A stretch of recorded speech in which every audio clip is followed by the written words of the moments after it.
మత్తయి సువార్త 16వ అధ్యాయము 18వ వచనం. మరియు నువ్వు పేతురు,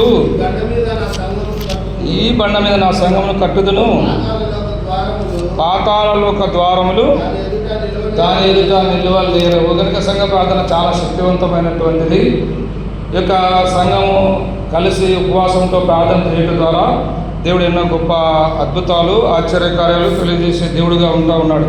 ప్రార్థన అనేటటువంటిది, ప్రార్థన ద్వారా దేవుని యొక్క దర్శనాన్ని మనం పొందగలం. ప్రార్థన ద్వారా దేవునితో మనము సహవాసాన్ని మనము కలిగి ఉండగలం. అంతేకాదు, ప్రార్థన ద్వారా దేవుని యొక్క కృపను మనం పొందగలం. ఈ లోకయాత్రలో మనము సాగిపోతున్న మన జీవితంలో కృప మనం పొందాలంటే, దేవుని యొక్క దీవెన పొందాలంటే, దేవుని యొక్క ఆశీర్వాదం మనం పొందాలంటే ప్రార్థన చాలా ప్రాముఖ్యమైనటువంటిది. చాలాసార్లు మనం ప్రార్థన నిర్లక్ష్యం చేస్తాం కనుక మనం ఆత్మీయ స్థితిలో ఎంతో పేదవారంగా మనం ఉన్నాం. అయితే దేవుడు మనల్ని పిలిచింది, దేవుడు మనల్ని ఏర్పరచుకునింది, దేవుడు మనము లోకములో, పాపములో, శాపములో, అంధకారంలో ఆ యొక్క నిజదేవుని ఎరుగలేనటువంటి స్థితిలో ప్రభు మనల్ని పేరు పెట్టి పిలిచినాడు. చేరువచ్చిన మనల్ని అందరినీ కూడా పేరు పెట్టి పిలిచినాడు. కనుక మన పేరు దేవునికి తెలుసు, మన తల వెంట్రుకలన్నీ కూడా దేవునికి తెలుసు, మన జీవితం అంతా కూడా దేవునికి తెలుసు. ఎందుకు దేవుడు మనల్ని లోకం నుండి ఏర్పరచుకున్నాడు అంటే, దేవుని వాక్యం చెప్తా ఉంది, దేవుడు మనల్ని ఆశీర్వదించడానికి పిలిచినాడు కదా.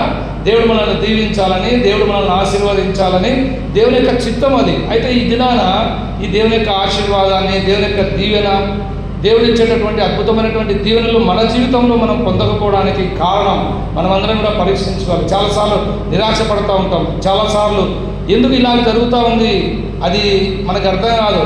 నేను ఎవరి గురించి చెప్తా ఉన్నానంటే, బాగా వాక్యం తెలిసినటువంటి వారు, వాక్యం బోధించేటటువంటి వారు, సువార్త చేసేటటువంటి వారు, ప్రభువును ఎక్కువగా సేవించేటటువంటి వారి జీవితాల్లో ఇది జరుగుతూ ఉంది.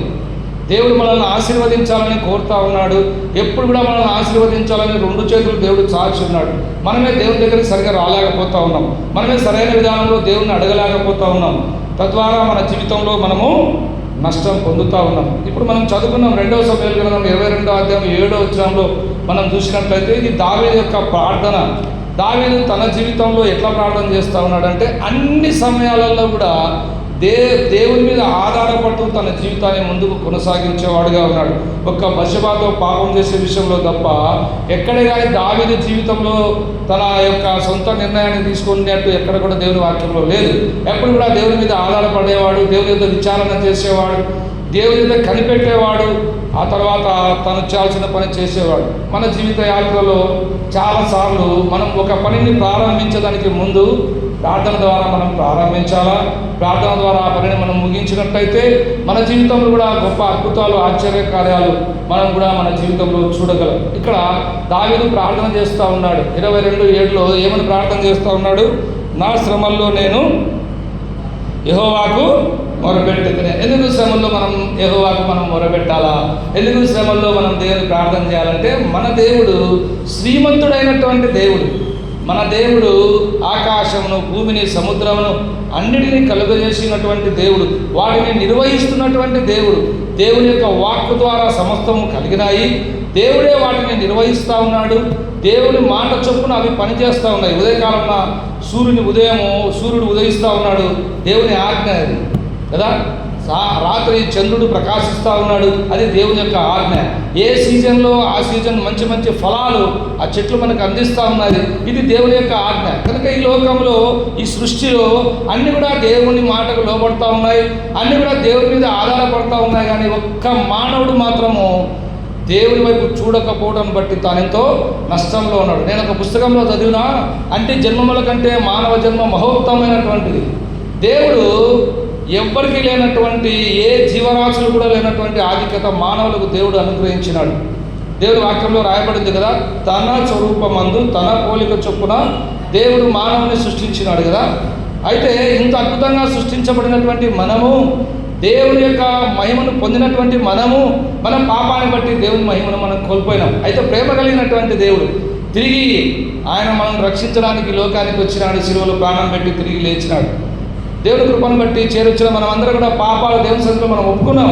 యేసయ్య మన పాపాలన్నీ కూడా క్షమించినాడు.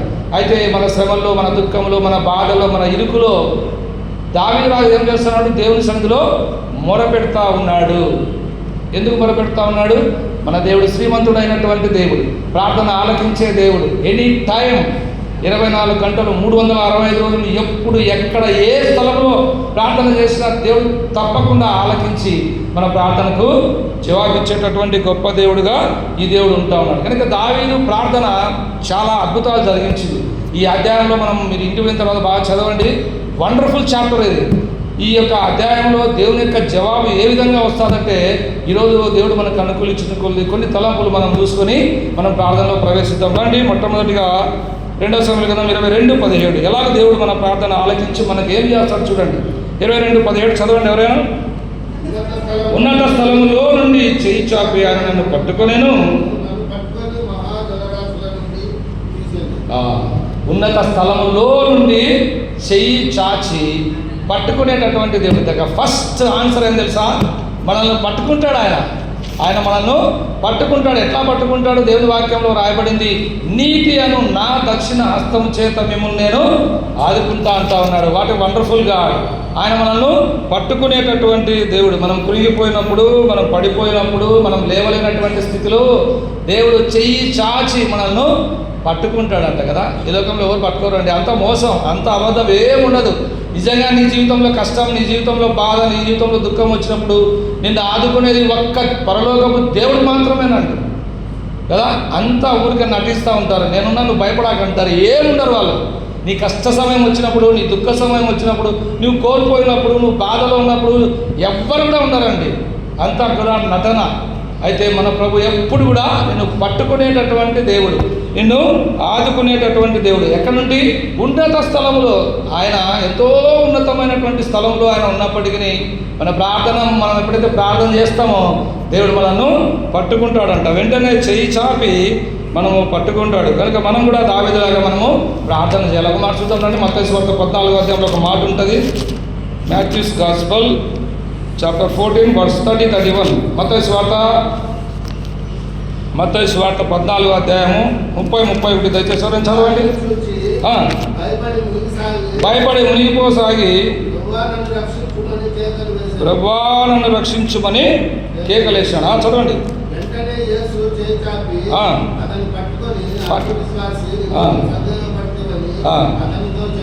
చాలు. ఇక్కడ పేతురు ప్రార్థన చేస్తా ఉన్నాడు. పేతురుకు ఒక మంచి డిజైర్, ఒక మంచి ఆశ ఉంది. ఎందుకు? ఏం ఆశ? నేను కూడా యేసు ప్రభులాగా నడవాలి నీళ్ళల్లో అని. మనకు కూడా మన జీవితంలో చాలాసార్లు దేవుని వాక్యం వింటా ఉన్నప్పుడు మనకు కూడా అనిపిస్తుంది, యేసు ప్రభులాగా నేను జీవించాలా, యేసు ప్రభులాగా నేను మంచిగా బ్రతకాలి, యేసు ప్రభులాగా నేను నీతిగా జీవించాలి. అన్ని పరిస్థితులలో దేవుని వదిలిపెట్టకూడదని మనం అనుకుంటాం. కానీ ఇక్కడ పేతురు గాలిని చూసి ఎట్లా భయపడినాడో మన జీవిత యాత్రలో మన చుట్టూ ఉన్న సమస్యలను బట్టి మనం కూడా భయపడి కృంగిపోయే వారంగా ఉంటాం. అయితే ఈ పరిస్థితులలో కూడా నువ్వు ప్రార్థన చేసినప్పుడు అంటే ఎందుకు మునిగిపోసాగినాడు అంటే అవిశ్వాసం వచ్చేసింది. ఈ లోకాన్ని చూసినప్పుడు అవిశ్వాసం వచ్చేసింది తనలోకి. తను ఎక్కడ మునిగిపోతాడో అని చెప్పి భయపడిపోయినాడు, మునిగిపోసాగినాడు. కనుక మన జీవితంలో ఒకవేళ అవిశ్వాసంలో మనం ఉన్నప్పటికీ కూడా మనం ప్రార్థన చేస్తే దేవుడు వెంటనే చేయబట్టుకుంటాడు కదా. వెంటనే చేయబట్టుకొని మనల్ని ఎంతగా దేవుడు కాపాడేవాడు. కనుక మనం కూడా ప్రార్థన చేద్దాం. ప్రభా, దావీదు ప్రార్థన ఆలకించినావు, దావీదును చేయబట్టుకున్నావు కదా ప్రభా, దావీదును శ్రమల్లో నుండి రక్షించినావు కదా యేసు ప్రభా, నన్ను కూడా రక్షించుమయ్యా. పేతురు ప్రార్థన అంగీకరించి మునిగిపోతున్న పేతురును లేవనెత్తినావు దేవా, నా జీవితంలో కూడా నన్ను కూడా లేవనెత్తు. రెండో తలం చూద్దాం రండి. 22:18 చదవండి దయచేసి. నన్ను ద్వేషించువారు చదవండి. నాకంటే బలిష్ఠులై ఉండగా వారి వశములో నుండి ఆయన నన్ను రక్షించను. He's the saviour. ఆయన మనల్ని రక్షించేటటువంటి దేవుడు. పాపం నుంచి మనకు విడుదల ఇచ్చినాడు. పాపం నుండి మనల్ని రక్షించడమే కాకుండా మన జీవిత యాత్రలో అన్ని అపాయాల నుండి కూడా దేవుడు మనల్ని అద్భుతంగా కాపాడేటటువంటి దేవుడుగా ఈ దేవుడు ఉంటా ఉన్నాడు. అనేకమైనటువంటి బలహీనతల నుండి కూడా దేవుడు మనల్ని కాపాడే. ఒక మాట చూద్దాం రండి. యెషయా గ్రంథం 43:3 చదవండి. Isaiah chapter 43 verse 3. యెషయా గ్రంథం 43:3 దయచేసి చదవండి.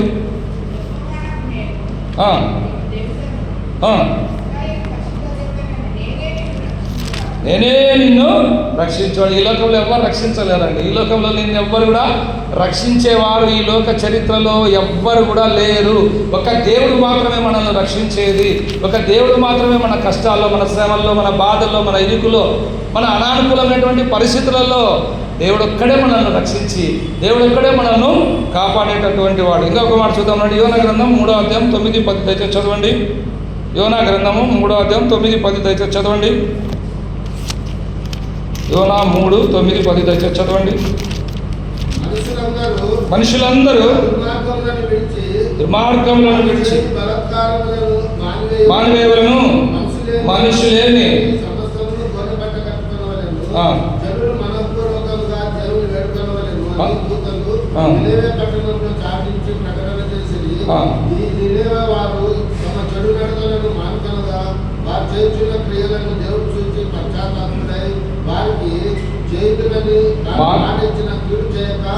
కీడు చేయక మానిపోయినాడంట. ఎంత ప్రేమ కలిగినటువంటి దేవుడు. యోనా నీనివే పట్టణ ప్రజల మీద దేవుడు కోపించినాడు. నీనివే పట్టణ ప్రజలను దేవుడు నాశనం చేయదలిచినాడు కదా. అయితే నీనివే పట్టణ ప్రజలు దేవుని యొక్క యోనా యొక్క మాట విని దేవుడి యొక్క సువార్తను విని గోనెపట్టలు కట్టుకొని వాళ్ళు ప్రార్థన చేసినప్పుడు ప్రేమ కలిగినటువంటి దేవుడు మనసునే మార్చుకున్నాడంట దేవుడు కదా. ప్రార్థన చాలా శక్తివంతమైనదండి. కనుక ఎప్పుడైనా గోనెపట్ట కట్టుకొని ప్రార్థన చేసినావా?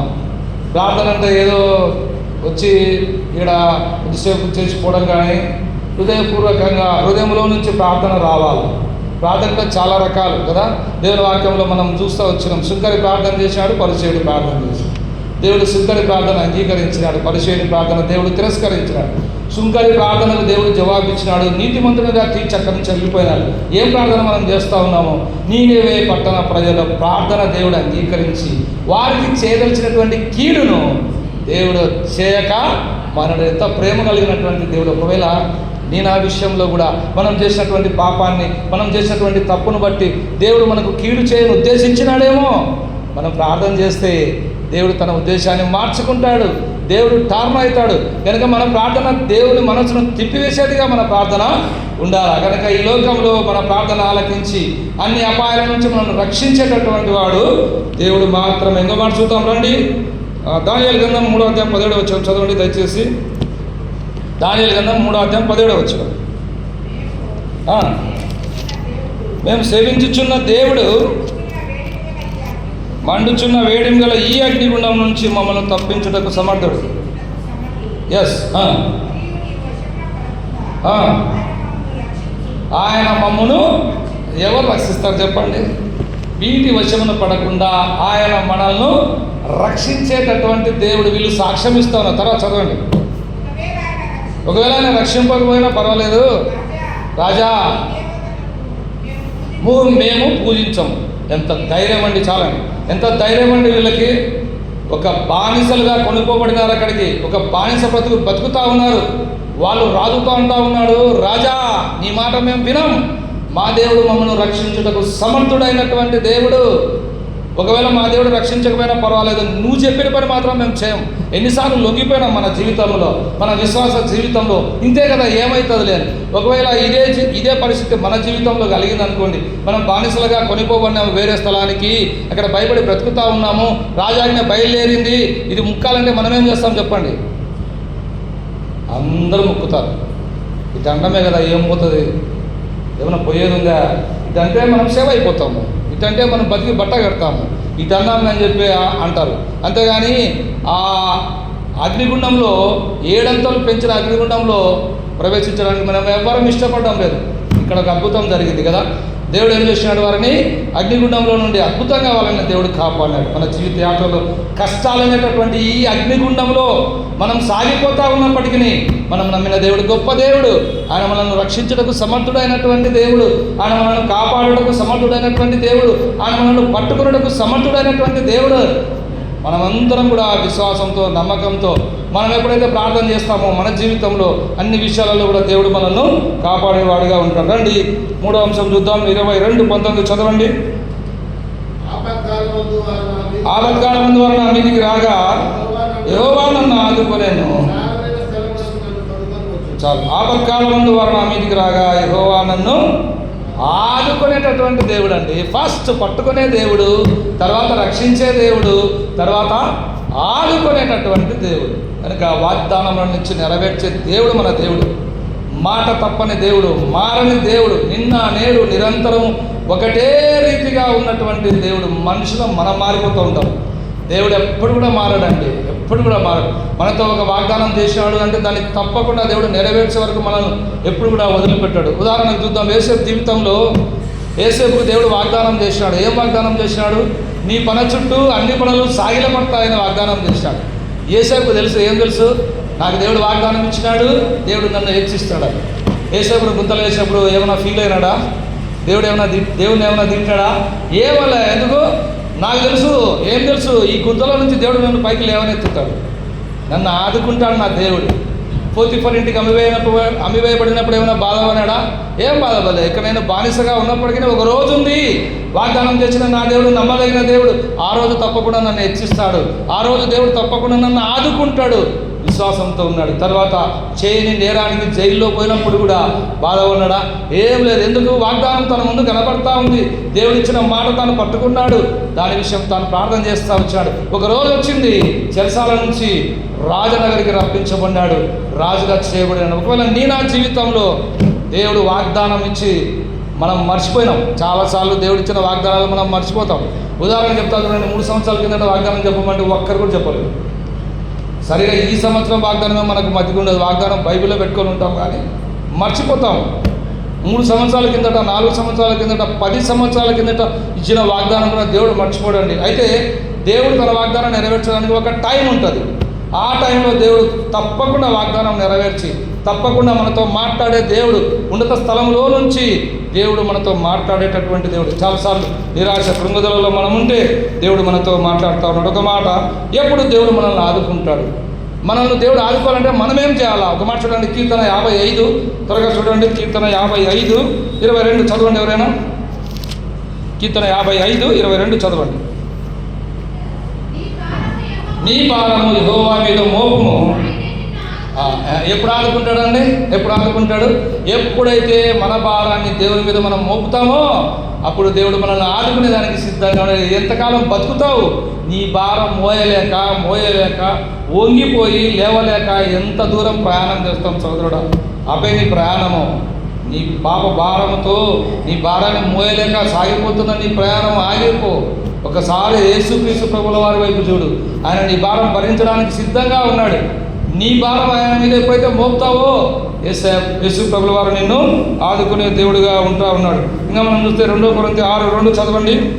ఎప్పుడైనా ఆదుకుంటాడు. 2 కొరింథీ 6:2 త్వరగా చదవండి దయచేసి. 2 కొరింథీ 6:2 అనుకూల సమయమందు నీ మొర ఆలకించి తిని రక్షణ. ఎప్పుడు ఆదుకుంటాడంట?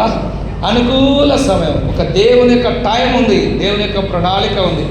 మన జీవితాన్ని మనం నిర్వర్తించుకోలేమండి, మన జీవితాన్ని మనం పరిపాలించుకోలేము. మన జీవితంలో ప్రతి ఒక్కటి కూడా దేవుడు ముందుగానే రిజిస్టర్ చేసి ఉంటాడు. తల్లి గర్భమున పిండంగా రూపింపక మునుపే ఆయన కనులు మనల్ని చూసినాయి కనుక చాలాసార్లు ఈ సమయంలో ఇది జరగలేదే, ఈ సమయంలో ఇది కాలేదే, ఇంకా ఎన్ని రోజులు పడుతుందని మనం ఎంతో నిరాశలో మనం ఉంటాం. కానీ ఒక టైం, దేవుని టైం ఉంది, అనుకూల సమయం, రక్షణ దినం ఒకటి ఉంది. ఆ దినాన తప్పకుండా దేవుడు నీ మొర ఆలకించే దేవుడుగా ఉన్నాడు, నిన్ను ఆదుకునే దేవుడుగా ఉన్నాడు. ఇంకో మాట చూద్దాం, నిర్గమాకాండం 15:25 చదవండి. Exodus chapter 15:25. నిర్గమాకాండం 15:25 చదవండి. అతడు యెహోవాకు మొరపెట్టెను, ఆ చెట్టును చూపెను. ఇక్కడ మనం చూస్తే మారా, ఆ చోటు పేరు మారా. ఆ నీళ్లు చేదుగా ఉన్నాయి.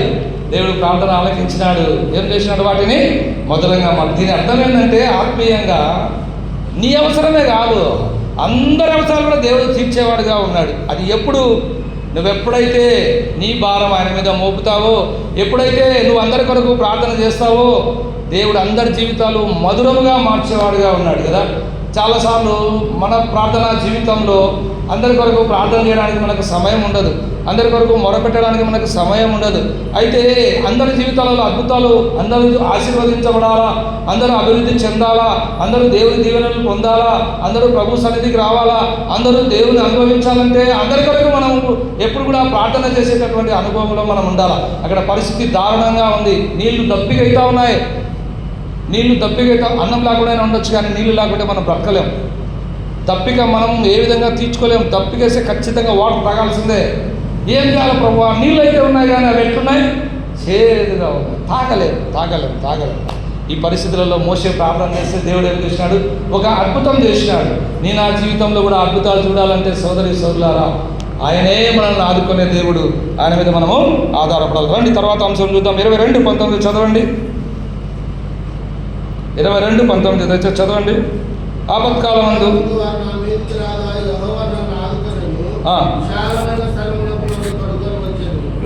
విశాలమైనటువంటి స్థలానికి నిన్ను నడిపించేటటువంటి దేవుడు. Wonderful God.